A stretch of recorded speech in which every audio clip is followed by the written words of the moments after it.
Hi everyone, Ithute here from the Cigarettes. Welcome to another video of our recent nursery rhyme vibe.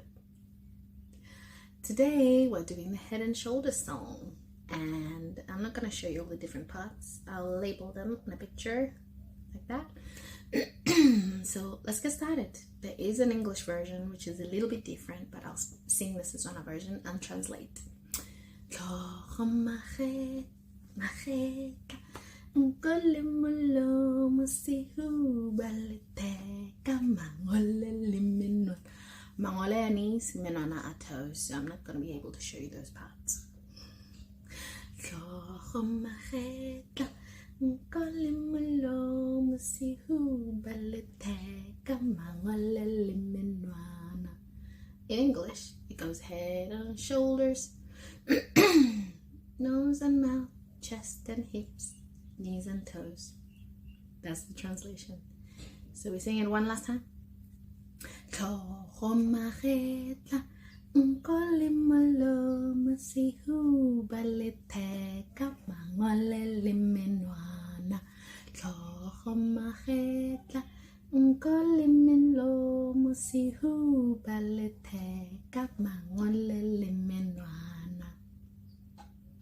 Yay! You can sing that one and practice touching all the different parts of the body with your little one.